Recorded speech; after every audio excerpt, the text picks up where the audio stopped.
Good evening and welcome to City and State's 2021 New York City 40 Under 40 event. I'm Zach Williams, Senior State Politics Reporter at City and State, New York.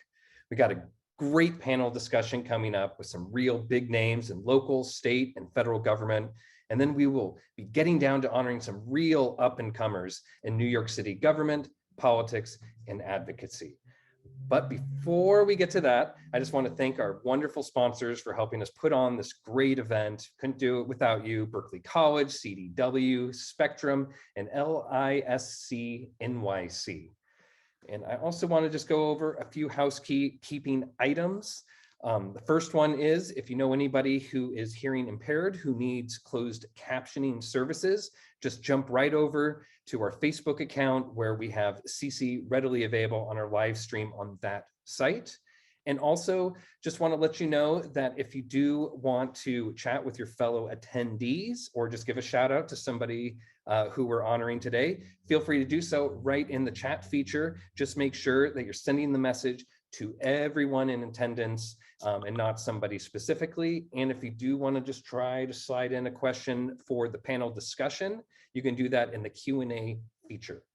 So now, without further ado, let's get to the event at hand. Now I'm gonna need a little bit of help to do that. And luckily for me, setting the mood for tonight's event is a great keynote speaker. Who is that? None other than the J. Roach, Director of State Government Affairs at Spectrum. Thank you, Zach, for that very almost too generous introduction. I feel like now there's an expectation. It is an absolute honor to be here tonight and celebrate all of this year's honorees. This is always sort of like a homecoming for some of us in the government and politics space, because we get to see familiar faces. We get to know who we need to be on the lookout for in the rising stars. And I would be remiss if I didn't give a very lively shout out to Charter's own Janelle Johnson, who is included on this year's list as an honoree. Big shout out to Janelle, who's doing great things. And, we're excited to be here. Charter is a communications company. Most of you know us as Spectrum, but everything that we do here from the ground up, especially here on government affairs, is affected by the conversations that our esteemed panel is going to have today. It's affected by the things that go on in all the layers of our society. And so we definitely want to just say thank you to City and State for always being great partners. And a special shout out to all of the elected partners joining us tonight. It is really great to see all of you. Looking forward, if I can say, to the day when we get to do this back in person over a cocktail hour and talk about ideas and all the things that we're excited about. So, with that, I did just want to say, folks might think that, especially in pandemic times, that the work that we do just sort of comes naturally, or we just roll out of bed in the morning and get it done. But I can't say enough just how much work goes into the organizations that are represented here tonight, the elected offices, whose esteemed staff are being honored tonight. This is not easy work, as everyone here knows. And so I'm always excited, for one, to be a part of the acknowledgement of the efforts that go into keeping this wheel of government and community and organizing and labor going. And, I did also just want to highlight some of the things that we are most proud about here at Spectrum. It's been a very long 10 years since February of 2020.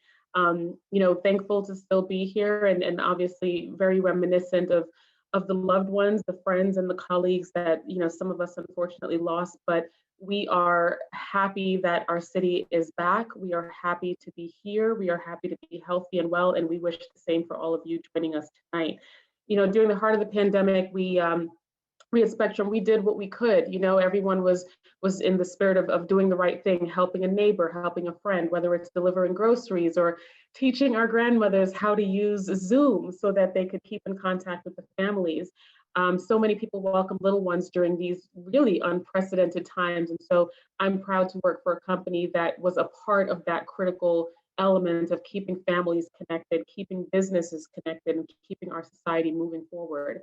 We did what we could. Our technicians were on the ground. Our government affairs folks were hard at work, helping our elected partners be accountable to their constituents. And, really, we're just proud that we had a role to play and that we helped us all get through it.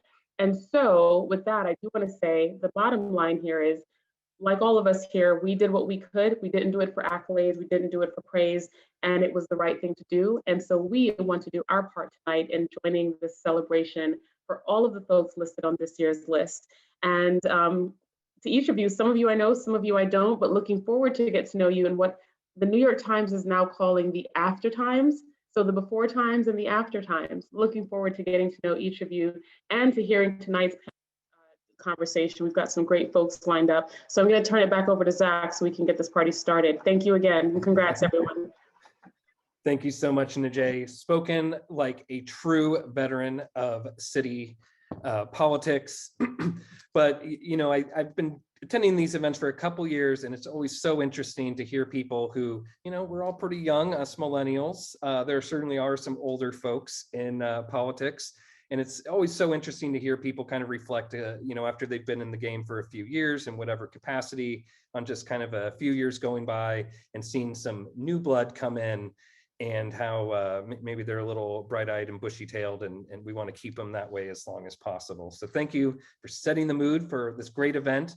And now we're going to get some more advice about lessons learned in politics with our special guide, my colleague, Jeff Colton, senior reporter at City and State New York, who's going to guide us through a discussion with some big political names on what exactly it means to be 40 under 40. Jeff? Thank you so much, Zach, and thanks for everyone who tuned in. I'm Jeff Colton, senior reporter with City and State, and I'm looking forward to this conversation with some heavy hitters in New York politics. I invite everybody to turn on their cameras now, by the way, and I'll run down the list very quickly, one by one. I want to start with Senator Jamal Bailey, state senator from the Bronx, also the Bronx Democratic County Chair. And I got to ask, Senator, you have been a 40 under 40 before, right? What did that mean? What do you remember from being on the list? You know, it's and thank you for City and State for having me. It's an honor to be recognized with your colleagues in government. I was on the Albany list, so you got about 317 days to put me on the New York City list. No pressure, because I turn 40 next year. Just throwing it out there. But in all seriousness, the recognition to be in a space where your fellow colleagues in government and staff members and people who are in and around the world that we are in, it's truly an honor, and to be recognized as someone that is up and coming, so to speak, is I'm grateful for it. So these honorees on this list, you made some great choices, City and State. You made 40 incredible choices who are each impacting their own communities in their own special way. Got a lot of Bronxites up there, so you know I love that.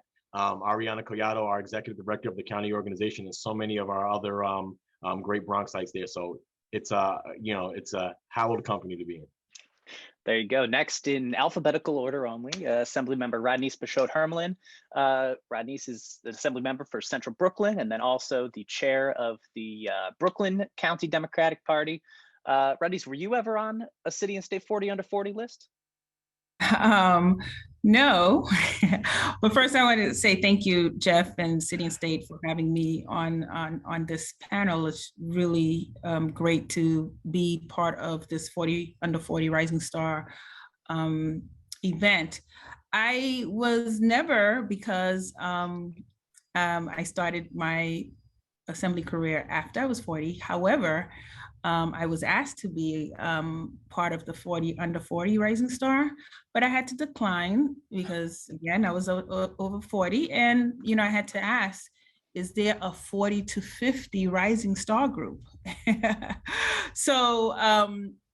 I'm really happy to be here to, not only serve as a mentor, but as a representative of Flatbush. Brooklyn's in the house.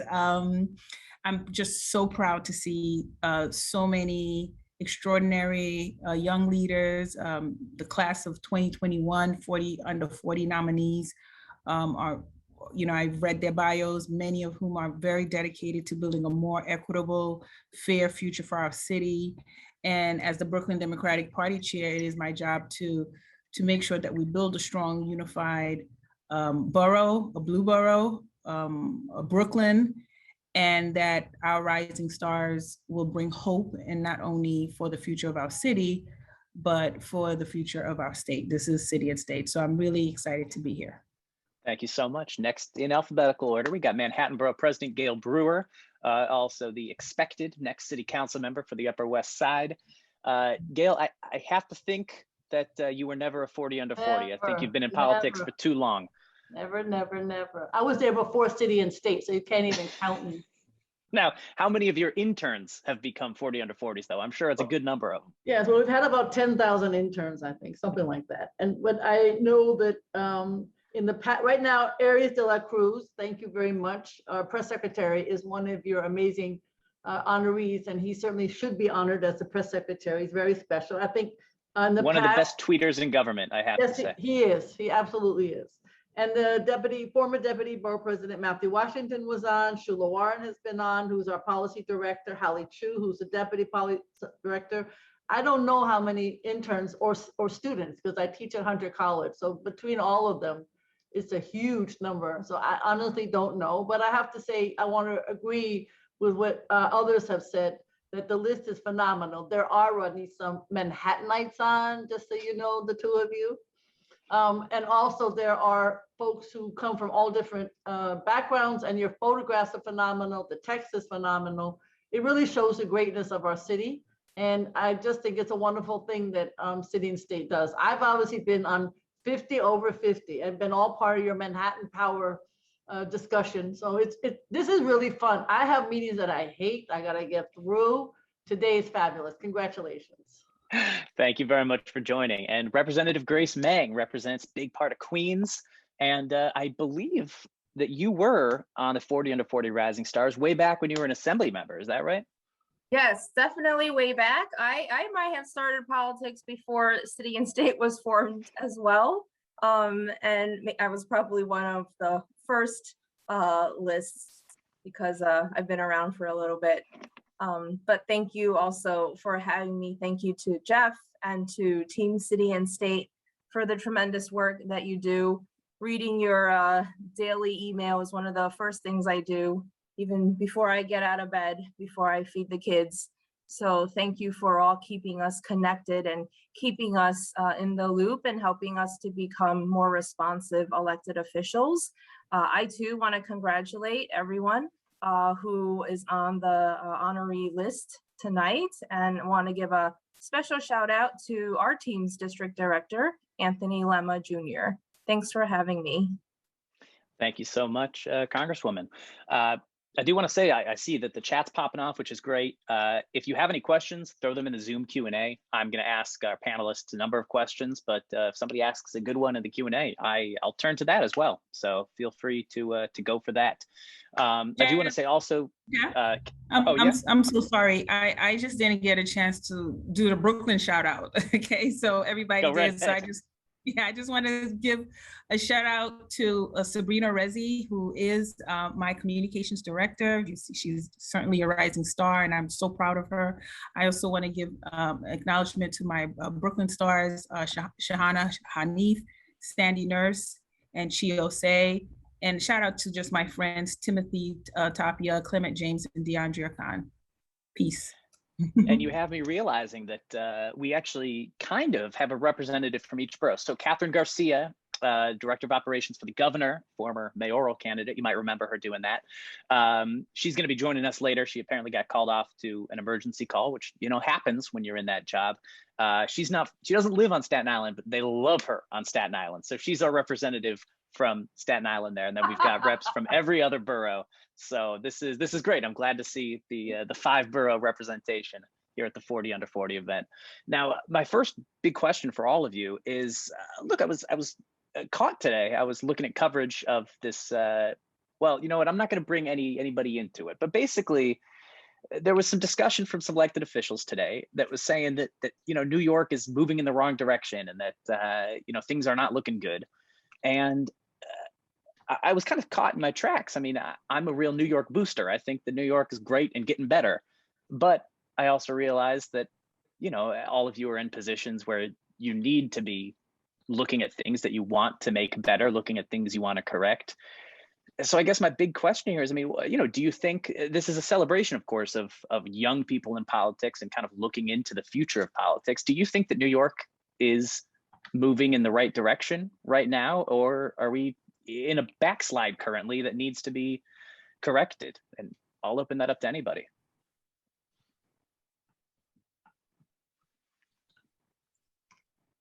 Well, I can, oh, go ahead. No, Grace, go ahead. Go ahead.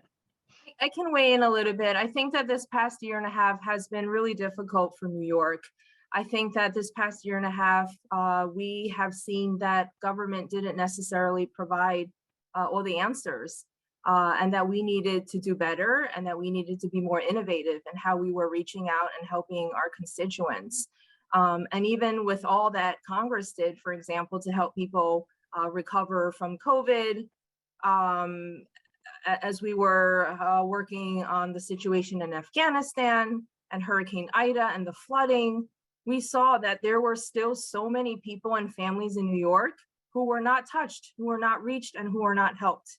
And so as we as a party and as a country talk about and use the slogan, build back better, we have to mean it, not just in words, but in action. We cannot do things as we've always done. We have to be more creative, and we literally have to build back a better and more efficient government that includes and helps more people than we have been in the past. I would just jump in, Jeff, with the fact that as Vinny Alvarez said, head of the Central Labor Council, we have an awful lot of people who are not working. You always hear it's because of the federal, and I want to thank Grace Mang and the entire federal Democratic leaders for being so supportive. We wouldn't survive without you, and it is deeply appreciated. But the fact of the matter is we still have so many people unemployed, and as Jose Ortiz from the folks who run all of the coalitions working on employment states, we've got to find jobs that are moving up. They cannot be the same dead-end jobs. And the question is, are we actually planning for that? So I'm concerned about that. Second, I think anybody who's got kids in the public school system, mine or older, it is a challenge to get that year and a half to be reinstated in some way. And I don't feel that the Department of Education is taking that as seriously as I think they should. And then the final issue is, the housing crisis is endless. But if we're going to build back differently, we've got to have jobs and housing be near each other. I know people are commuting 2 hours every day to get to work, and they're security jobs, et cetera. So the housing, despite the mayor wanting to check off 300,000 new units, some of them are, not permanent. Some of them are, I know what he's counting. It is not solved. So, I mean, obviously we have many other issues, but to me, those are three that are really not coordinated. And then just the whole issue of agencies have to coordinate with each other. We work in silos right now. I could go through, the restaurants and these bike lanes and the bus lanes and our public streets. Yes, it's great to have open streets. It's great. I love the restaurants. I could go through on and on how the agencies don't coordinate so that they are doing more for New Yorkers. Those are just some. I would just like to add that, I do feel that there is a light at the end of the tunnel, and that's why we're here today. We have a lot of young folks who got elected, and I think the city in our time needed that. I think we need fresh ideas while we still have veterans and those who are wise. I think new ideas, innovative ideas, different ways of interacting with each other will help. The pandemic certainly took us back a few years, I would say, and economic development, economic equity is huge because, people, again, as Gail had mentioned, people are trying to stay afloat. They can't survive. So again, addressing the income disparity, the hospitality industry that was, greatly effective, the healthcare industry, all of that is really important for us to address. So I guess I'll finish it off. Tough times don't last, tough people do. New Yorkers are tougher than anybody that I can imagine. We've gone through so many calamities and tragedies in the city, and COVID-19 has destroyed our city of what we've known of it. But I think that we're not only going to build back, we're going to build back better. And it's not just the 40 amazing folks on this list. It's the representatives that we have in government. It's the fact that New York is changing. Jeff, if you notice something, as you noted at City Hall Park one day, I am the only man on this panel You know, there are more women getting involved in government. So I do see that proverbial light at the end of the tunnel that a Assembly Member, Madam Chair Bishart mentioned. Bishart Hermelin. She got to make sure. I got to make sure I say both names, or else her and Edu are gonna get me. Got to make sure I put some respect in the names. But in all seriousness, look, I think that good. If you want to do better, it doesn't mean that we were doing badly before. I think that as elected officials, we should all want to do better. And it doesn't mean that we're doing bad. I always want to be better tomorrow than I was today. So. Now, look, we got a lot of people listening to this that are pretty experienced in their careers. I mean, you know, if you're under 40, you could have been working in New York politics for 20, sometimes 25 years or whatever. But we also have a lot of people that are fresher in their careers. They've really just entered politics relatively recently, this world of government. I'd like to ask our panelists, you know, what are your tips for a long career in politics and government? You know, do you have anything you would recommend for people who want some longevity in to stick around in New York politics? And you know, I guess I'll start with you, Senator. We can go in reverse order here. Well, I as the least tenured member of this this amazing panel, I can say that just work hard for your constituents. You're responsible for them. They employ you. Listen to them. And as legislators, remember that your job is to be a legislator. Your job is to make policy. That your job is to enact laws that are making the lives of your constituents throughout the state, for me, not just my district, better. So having a local, a global lens, but never forgetting where your block is, never forgetting where your constituents like to eat, being accessible, having conversations, and being available for uncomfortable conversations sometimes. Those are sometimes when we have the best outcomes, when we have the conversations that we weren't necessarily expecting. So just be available, be ready, and just be real. I like the knowing where your constituents eat. I mean, then you can justify going out to eat all the time. It's a great excuse, you know, to hit up all the restaurants in your district, in your neighborhood. That's what I do. I listen, 36 district, come to the Northeast Bronx and Mount Vernon. You know, we got the best food. Assembly Member, what about you? You know, I agree with Chairman Bailey. I do feel that for me, my number one priority is the constituents who voted me in, the constituents that I serve, making sure that they are listened to. We have a number of issues that are affecting our district. You know, when we talk about housing, healthcare, sanitation, equity in our school system. But the first thing is that we need to listen. We need to listen and deliver, respond to the needs, having a very good office that will, find ways to solve a lot of these problems. You know, sometimes it may be, a little bit far-fetched. Sometimes people expect me to catch the moon, but in all honesty, we probably are in a position where we could potentially catch the moon, right? So I think a big part of it is listening, and I think there's a lot of success to listening and in executing. So I completely agree that we need to stay on the grassroots level and stay close to the people that we're serving.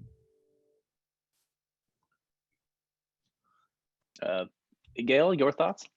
Well, it's a great question. I certainly agree on all the constituent efforts. I think that's what many of us are known for. I certainly am. I have a constituent office as borough president. I had one as the city council member, and we were always open at least 6, sometimes 7 days a week. So yes, that is incredibly important. The second, though, in terms of coming up for these amazing leaders is, I think, try to find a topic that you get known for. In my case, it was technology, open data, law passed, et cetera. Meeting with, all in the early 2000s, there were very few women in technology. Now it's changed. So all of that gave me a leg up in terms of knowledge of a particular topic that others didn't have. So I would say get to know something that you're passionate about and really make it as comprehensive as possible. So you've got a leg up on others, to be honest with you. And the third issue is, of course, this be so knowledgeable. Now, one way I do it, and I think we all do on this panel, is I go to every possible meeting and discussion where there may be only a few people or there may be a lot of people, but you learn from it.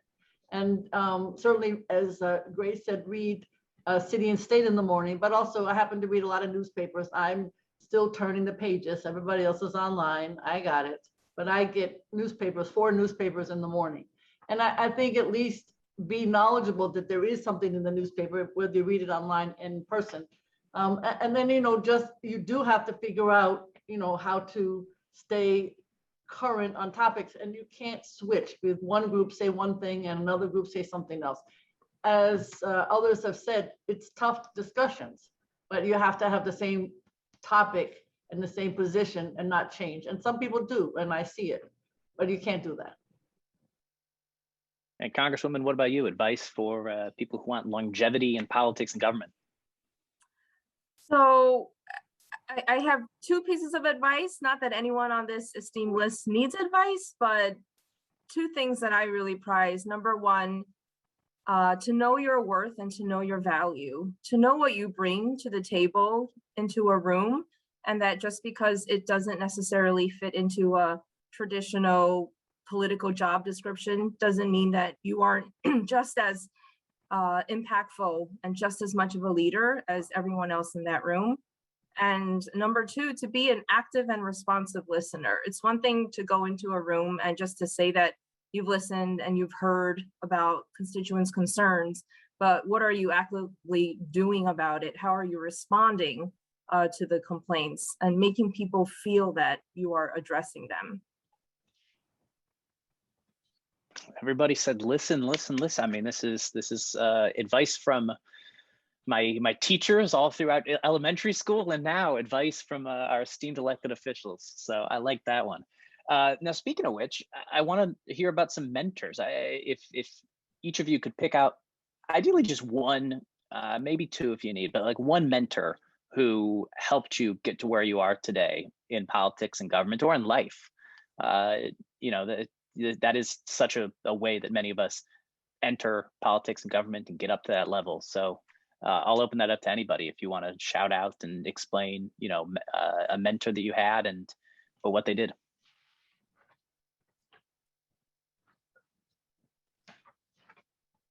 I mean, Speaker Hasty is my big bro, I was in this very legislative office building where I'm at now as an intern in 2004. Welcomed me as an intern. I actually got one of these pen certificates behind me. My very first pen certificate was a law that I was able to help draft as an intern back in 2004. You never forget these things. Bill number 89534, an act to amend the public health law related to nicotine-laced water in cigarettes, right? So it's something that you don't forget. And he's always been there for me, and that's my guy. For me, I would say 2 people. So it shouldn't sound cliche-ish, but President Barack Obama, many people don't know, but I lived in Chicago for about 9 years, and I had joined his campaign, the Democratic Party, in 2004, where I literally was part of his, political team, and we helped him get the Senate seat, the U.S. Senate seat. So that was my first inspirational, entering the field. And then I would say the second person is Senator Kevin Parker. He is my local senator. When I saw him doing the work that he did in my community and offered me to volunteer at a tough race in 2008, I was certainly inspired. And he told me, you should run. And I have to say that he was a big part of me running for district leader 10 years ago. I want to briefly welcome Catherine Garcia. Thank you for joining us. Appreciate it. We are going through and explaining if you didn't hear, a mentor, or who was your biggest mentor in government and politics. I'll give you a second to think about it, and I'll let the VP or the Congresswoman go first. Well, thank you everyone for being patient with me this evening. I'm thrilled to be with all of you, and huge congratulations to all the 40 under 40 winners or honorees this evening. I mean, for me, it's Ruth Messinger, who of course is previously city council, previously borough president, brilliant, beyond brilliant in her intellectual, and also just very progressive in how she goes about things. I think she had memorized the New York City budget. I also want to say all of my interns and students, I adore them. There are many of them. And I've learned so much from them. And I also consider them, they might think of me as a mentor, but I think of them as a mentor. So those would be two groups, I guess you'd say, for me. I'll go next. I have two people. One is my grandma. This was a really hard question for me when I first got involved in politics. When people asked who my political mentors were, I didn't really know politicians growing up. When I first ran for local office, much of the Democratic establishment was against me. So I was kind of scared of politicians, and people weren't really nice to me in the beginning. And so I didn't really know many politicians, but my grandma always taught me that you can learn something from every single person around you. And my other mentor, I guess I would say, the first person that I admired in a political role was former mayoral candidate Fernando Ferrer. Sorry, he's from the Bronx, but go Queens.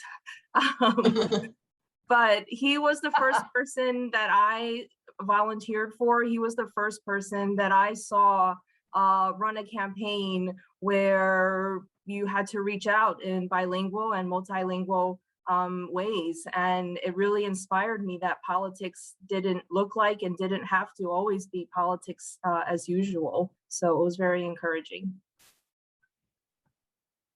Thanks so much. And over to Catherine, a political mentor. So this is a very difficult question for me because I was never planning to go down a purely political route. And so my mentors had really been on the executive government side of doing operations and seeing women in roles who were doing big operations. So for example, Emily Lloyd, who had been commissioner of first woman commissioner at sanitation, and seeing women in roles like that is who I thought I was going to be. The jump to electoral politics was unanticipated, but also I would give credit to people like my mother who said, you can actually always do whatever you want. Some folks in the political sphere probably should have taken me aside and said, you have no idea what you're getting into. Because I definitely did learn a lot and appreciate everyone who spoke to me and gave me advice. There were some, it was very helpful. But now I am back on the other side of the shop, trying to keep all of the wheels spinning and make sure that we're doing what we need to do for the people of New York State.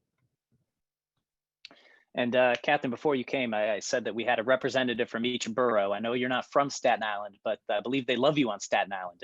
Do you accept that mantle? Is that okay for you to be our representative of the borough today?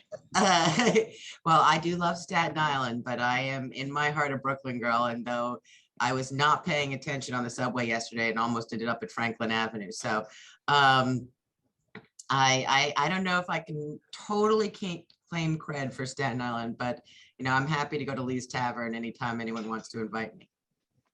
Fair enough. We'll discuss it over some pizza over there. Looking back in the past 18 months, I don't know if anybody's noticed, there's been a global pandemic. It's changed the way that we do all of our jobs.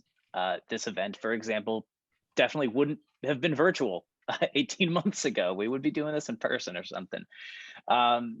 First, I just want to look backwards, and I want to basically ask, how has politics and government changed over the past 18 months, all of you? I mean, I guess, you know, looking for specific examples here, and ideally, maybe not ideally, but if you can think about a positive change too that's come out of this. We all know the negative changes, of course, but you know, maybe positive changes out of the past 18 months, something that you want to hold on to as we look forward. And I'll open that up to anybody. I'll jump in there. One of the things that I saw over the last 18 months is more and more women running and more women winning. And that is different than what we had in the, sorry about that, Senator. We love you too. But I think having the pandemic, I think, did change for many women. You know, what were they going to do with their lives? And they were going to get into electoral politics and change the world. And I think that that is actually a positive change. And so I'll let someone else go next on other changes they saw occur. the one that I see, certainly the women in elected office, but the one I see, which I think is exciting and even came up at a panel that I was on with economic discussions, people who are not just interested in business really. And they, not me, brought up two topics. One is in order to recover, we need the arts. And I am a huge supporter. I think arts help mental health, they help academics, they help our DNA, they help our city. Without the arts, we don't have anything. And so this group said New York City needs to fund arts and have the arts in order, not just Broadway, but stuff that we love in the neighborhoods. And second, this group, not me, said we need to use our open spaces differently, and people are doing that. And I want to give the administration, the mayor credit and others, because more open streets, we need more plazas, et cetera. I didn't bring these topics up, they did. So I think that's a positive, because I've always wanted to have those two be center and front in any city. But I think it's something now that more people will support. Coming out of the pandemic, people want to be outside, you know, and God knows we need the arts.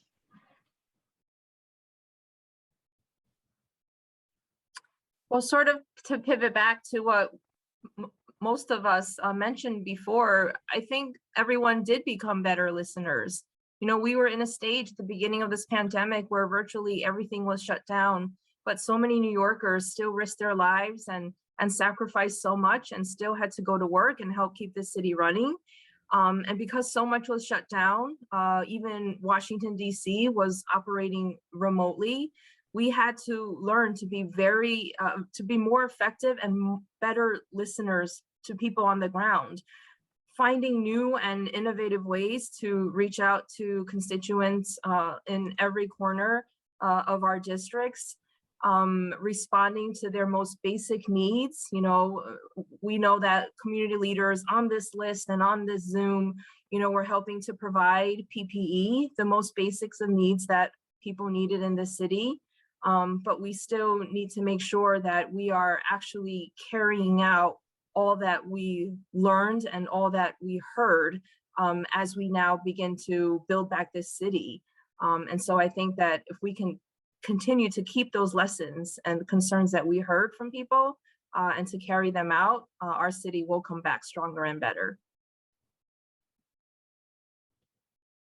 As it relates to politics, I just want to reiterate what my co-panelists mentioned in terms of having more women in government. For the first time ever, City Council is poised to have a female majority.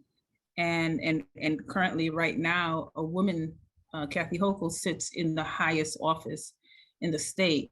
Also, I have to say, and I'm very proud of, for the first time, we have an overwhelming number of Brooklynites in like citywide positions and statewide positions. So we have Majority Leader Chuck Schumer. We have who might be the next Speaker of the House, Hakeem Jeffries. We have the Attorney General from Brooklyn, Tish James. We have our current mayor, Bill de Blasio, and our next, hopefully soon to be mayor, Eric Adams. We also have the public advocate from Brooklyn, Jumaane Williams. And we have the controller nominee, Brad Lander. So everybody's from Brooklyn. All right, so that means I definitely have to be from Staten Island. Is that what we're saying, just to provide some balance? Exactly. The Verrazano is too tilted right now. It's too tilted. I have to take a quick call, but I'll keep you on. This is the nature of being the director of operations for the governor, I suppose. Look, I guess I'll say that one of the things that I know we all got Zoom fatigue in the midst of the pandemic, but it is quite frankly an efficient way for us to get together and to see each other, you know, in times where we normally wouldn't have been able to do it, right? I'm up in Albany right now because I was co-chairing a hearing with Senator Salazar, another Brooklynite, some member, And we were having I wouldn't have been able to make this if this was in the city of New York, and this is an important conversation. I echo the sentiments of my other colleagues about electing more women. We too in the Bronx are primed for the first time to have a female majority in the city council, and come November 2nd, we will have a female majority in the state assembly. So we're doing big things in the Bronx as well. But I think the most important thing is that we're valuing people as people. We're not looking at people as simply elected officials, as simply nurses, as simply as doctors. We're learning to value people as people.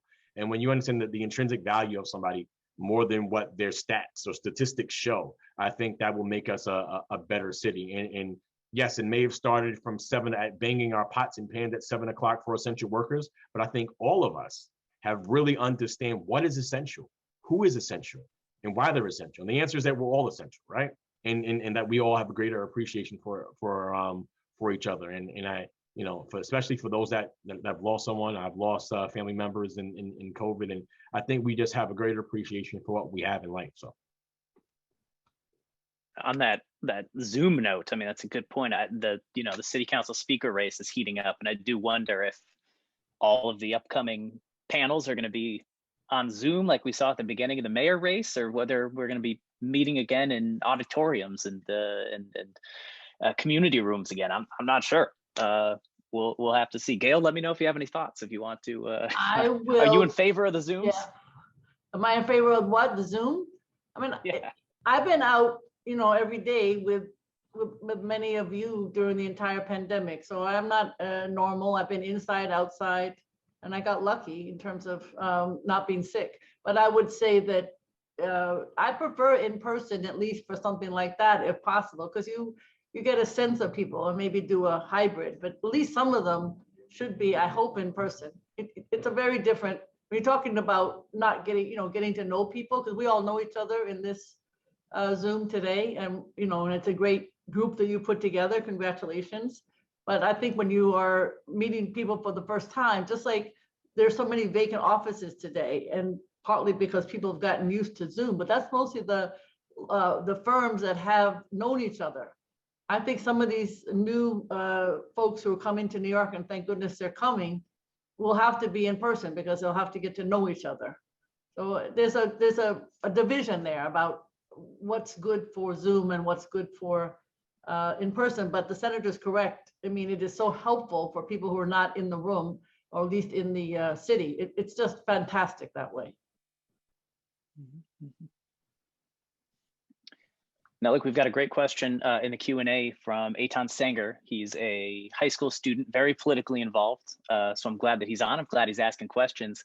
He's wondering what was the first thing all of you did in politics or government? I mean, how did you enter this sphere? And I guess also what got you hooked? Senator Bailey, you mentioned before that you had interned for the Assembly Speaker. Was that the first thing you did? Is that what got you hooked, or how did you get into this line of work? So in state government, yes, it has put my career on the trajectory that it is now, and I'm grateful. But it was actually I actually served as a senator in the student government at the Bronx High School of Science, and that was where where I first got the political bug, so to speak. It's a longer, drawn out story, but essentially we were able to collect money for a student whose family was affected by a fire, and we didn't know who it was, and it didn't matter. We were able to do that, and we were able to collect more money than we ever imagined, for a bunch of 11th graders, right? And we collected money for somebody who was in our very class, right? And so that's public service in a nutshell. You're doing things because it's the right thing, not because you know who it is. It doesn't matter who it is. It matters because it's right. And that stint as a senator in Miss Blair's sociology class at Bronx Science, I think got me a bit with the political bug, in addition to my internship in 2004. You were going well beyond the chocolate milk in the cafeteria, typical kind of student government. I'm impressed. Absolutely, Bronx Science, baby. Anybody else, please?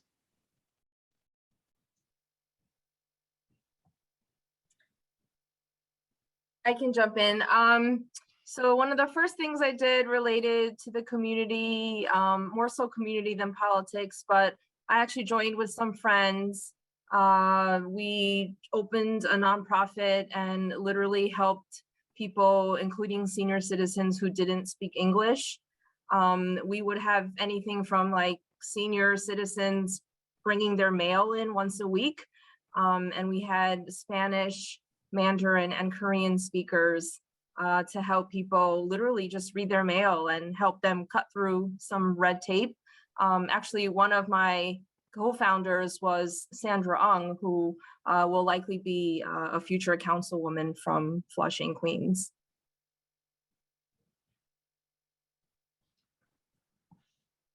I can think of a couple of things. First of all, for me, it was a women's movement, you know, the Bella Abzugs and the Shirley Chisholms and the Gloria Steinems. I was head of the National Women's Political Caucus.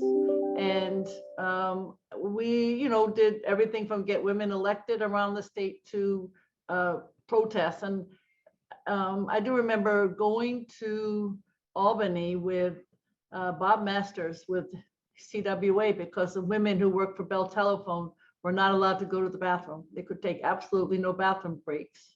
And they all had urinary tract disease as a result. So I would like to think things have changed a lot since then, but we're still doing pro-choice demonstrations. It was a little hard to be like 40 years still fighting on some of the same issues. That's hard. And I also was a very bad teenager, protested absolutely everything, anywhere, any place, anytime. And, you know, since my years were in the 60s, I really caused a lot of hell for everybody around me. And I haven't changed. I love DSA, I was a member. And so anybody who's a DSA member now, I just point out that I have my 1980 DSA card, just in case anybody cares. Well, I didn't know about may I ask, was this like anti-war protesting you were doing, or what were you involved with? Definitely anti-war for sure. I knew everybody in the underground, the Weather Underground. There's nobody I don't know. I do not have it on my resume. Now everybody's gonna know. I have more stories than anybody would ever want to know. I went to Nicaragua before de Blasio ever heard of Nicaragua. I was in Cuba before he ever went to Cuba, and I could go on and on and on. We might have to do a whole separate panel where Hell we just no. have war Hell stories no. from Gail Brewer's early days. No. I am very interested. No. Assembly member, what about you? How did you get into, what was the first thing you did in this world? Well, since my chairman Bailey mentioned Bronx Science, I got to give a shout out to my high school, LaGuardia High School, Performing Arts, the real specialized school.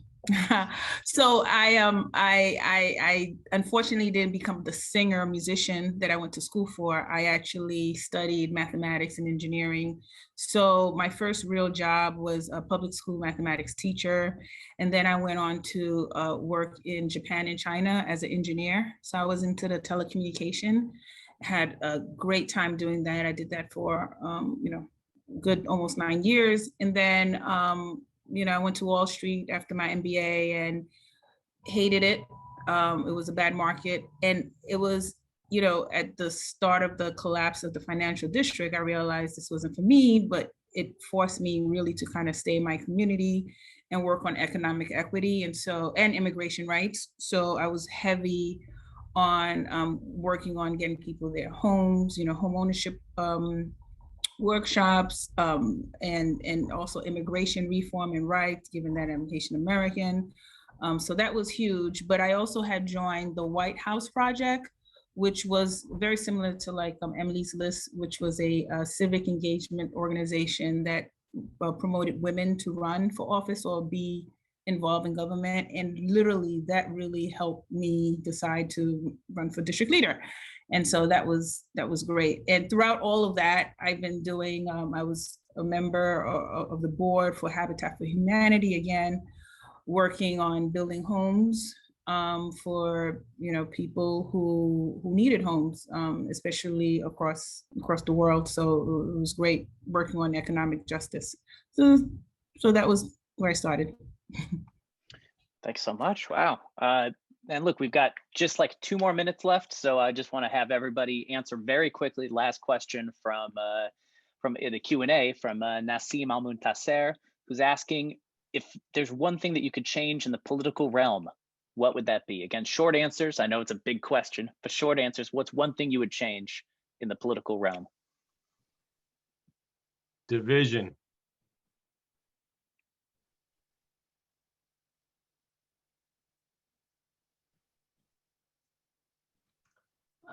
I'm more on the government side. The government has to be more responsive to the people who pay the salaries. They're just not. And every single day I get more and more frustrated. I don't know if it's federal, state, or city that is more frustrating, but it's got to be more, government has to be responsive. Mhm. Somewhat related to Gail's point, better language access in a city as diverse and as large as New York City. We really struggle to get help in an equitable way to all of New Yorkers, whether that's government services like Gail mentioned, vaccination, testing issues. There's a lot more that we could do better here in New York City. And I would just like to add to that, I think we are doing better because a lot of new people who are getting elected are people who are a representation of our communities of different ethnic backgrounds. We have a large number of Caribbean Americans, Haitian Americans, South Asians who are coming, Asian Pacific. I mean, it's just great. More Dominicans. I mean, I can go on in terms of the different representation that we never had before. So I think we are getting there. And I would like to see that we're a little bit more technology advanced so that we can reach our people more efficiently. Thank you so much. That's all for me. Jamal Bailey, Gail Brewer, Anis Bichotte, Hermelin, Grace Mang, and Catherine Garcia. Thank you so much for joining our panel and sharing your thoughts with the 40 Under 40 Rising Stars this year. Thanks again. And back to Zach Williams from City and State. Well, thank you so much, Jeff, and everybody. In lieu of audience applause, as always, I will clap in my increasingly dark apartment because the sun is setting, which is perfect because we're getting to the most dramatic part of the whole event. This is where I, with much aplomb, read the names of our beloved 40 Under 40s, and you all cheer at home, tweet, make sure to name check them in any way you can. But this is a time to really honor 40 up and comers in government, advocacy, so much more. Let's get right down to it, shall we? Now we got the presentation coming out. That's right, the 40 Under 40 2021 New York City 40 Under 40 include Sean Abreu, New York City Council nominee. Our next person is Charlie Adenoff, Associate Vice President, Corporate and Legislation at Kaiser. Our third person is Kayla Antigua, Senior Vice President for Government and Community Affairs at Bolden St. John's. Our fourth honoree is Andrea Bowen, Principal at Bowen Public Affairs Consulting. We'll keep the cheering going on home and make sure to throw them some love on social media as well. Our next honoree is Ramon Cabral, State Democratic Committee member. And next person is Jessica Carano, Vice President at Red Horse Strategies. Yep. I see people cheering in the chat. Let's keep it going, people. Cheer these people, they deserve it. The next person up is Ariana Colado, Executive Director of the Bronx Democratic Party. Next person is Arias de la Cruz, Press Secretary at Manhattan Borough President Gail Brewer's office. We just heard from her a little bit ago. Now we got Alejandra Diaz Houston, Director of Health Equity and Policy Analysis at the Greater New York Hospital Association. And now we got Brian Frisch, Campaign Manager at the Public for Penn and Build Gateway Now at the Regional Plan Association. And we also got a New York Times Metro Photo Editor, Jeff Ferticella. And Christina Garcia, Assistant Director of Building Electrification Institute. Pardon me, I got my tongue tied right there. And next up is Ellen Gustafson, Assistant Director at Greenberg Trog. And next up is Shahana Hanif, New York City Council nominee. And we got Monica Hansen on our list as well, State Director for U.S. Senator Kirsten Gillibrand. What do we got next? We got Eric Henry, Director of Government Affairs of New York City at Altice USA. Another round of applause for everybody. Next up, Portia Henry, Program Manager of the Gateway Program at Amtrak. We also got Clement James, Director of Faith-Based Outreach at the Office of the Governor. And next up, Jonelle Johnson, Manager of Government and Community Strategy at Charter Communications. Let's keep that energy going in the chat and on social media. Next up is Rachel Kagan, Operations Manager in Communications and Government Relations at the Physician Affiliate Group of New York. And we also got Deandra Kahn, Political Coordinator at 32BJ SEIU. As well as Nishanta Lamont, Associate Director of Governmental and Political Affairs at the Council of School Supervisors and Administrators. Who else do we got on our 40 under 40? We got Jeffrey Lefrancois, Executive Director of the Meatpacking District.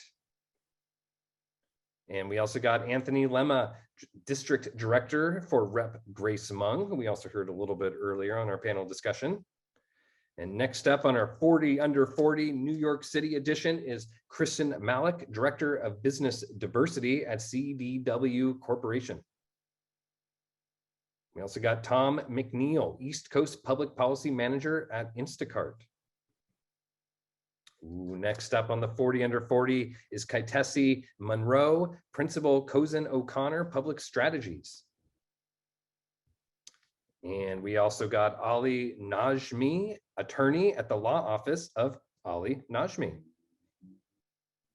On 40 under 40, next up is Rakan Nazareddin, Director of State and Local Government Affairs at KPMG. And have you heard of Sandy Nurse? She's next up on our 40 under 40. She's a nominee in Brooklyn for the New York City Council. We also got on our 40 under 40 list, Christelle Onwu, Director of Social Work Unit and African Diaspora Lead Advisor at the New York City Commission on Human Rights. I just saw some love for her on the chat channel. Next up, we got someone who was also name checked earlier during the panel discussion, Che Osei, New York City Council nominee. Sherboon Paul, Associate at Wendell's Marks Lane in Middendorf, is next on our 40 under 40 list, followed by Paul Prasad, Vice President at Mercury Public Affairs. And now we got Sabrina Lucia Rezi, Director of Communications and Legislation at the Office of Assembly Member Rodney's Bishat Hermelin, who name checked her a little bit earlier. And next up, we got another New York City Council nominee, this time Pierina Sanchez. Next up on the list, H. Caleb Simmons. He's the account-based marketing manager at Google. I think we've heard of them. And next up is actually the person who graced our cover for our New York City 40 under 40 issue this week, and that's Chris Smalls, lead organizer at the Amazon Labor Union. And next up, 40 under 40 New York City, who is it? Ibrahima Sawar, Senior Community Development Officer at the Local Initiative Support Corp. And now we got someone from AT&T. Have you heard it? Timothy Tapia, Area Manager for New York at AT&T. And next up on our 40 under 40, now we're entering our 10 in their 20s. First up, Rebecca Anuru, Project Manager, Vibrant Emotional Health at the Coordinated Children's Services Initiative. Who's another young whippersnapper we ought to name check? Who could it be? It's Danielle Bluestein-Haas, Assistant Director of Communications and Public Affairs at the Office of the MTA Inspector General. Just seeing some people giving her some love on the chat channel. Who do we got next? 10 in their 20s. Dennis Futorian, CEO and founder of the 25th Hour. He's a very smart guy because I once appeared on his show. And next up on our 10 in their 20s list, Maura Harris, Senior Policy Manager at the Primary Care Development Corporation. Who's another 20-something? Bradley Hershenson, President of the SUNY Student Assembly. Now we got Anna Miroff, Senior Manager at Communications at Revel. Getting to the end of our 10 in their 20s list, we also have included Bianca Raj Prasad, Associate Director of Government Relations Group at the Davidoff, Hutcher, and Citron. Another rising star is Stephen Romano, Senior Account Manager at Sykes Global Communications. And we're getting to the end of our 10 in their 20s list. Who else do we got? Ardian Tagani, Government Relations Specialist at Pitta, Bishop, and Del Giorno, LLC. And we also got Erica Tenor, Vice President at Tusk Strategies. And that concludes our 10 in their 20s list and our 40 under 40 list. In lieu of audience applause, I'm going to give a big clap right here from my apartment, but I could see in the chat channel and on social media, a lot of love is going around. They all deserve it. They all are really making a big difference in government, advocacy, and so much more. Thank you to everyone that attended our event. But before I let you go, I just want to let you know of a few things. First of all, we could not have done it without our wonderful sponsors, who include Berkeley College, CDW, Spectrum, and LISE NYC. It's so important. We're just so happy that they helped us continue this event virtually. Hopefully next year, we'll finally all get to be in person again, enjoy maybe a few good drinks while I or someone else reads off the next class of 40 under 40s. But let's keep the conversation going. You know, we got on October 20th, we are partnering with Berkeley College for Women's Entrepreneurship Week.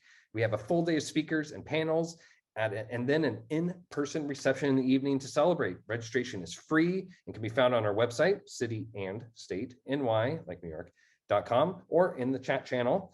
And then please join our sister organization, NYN Media, for the virtual checkup on October 21st at 1 p.m.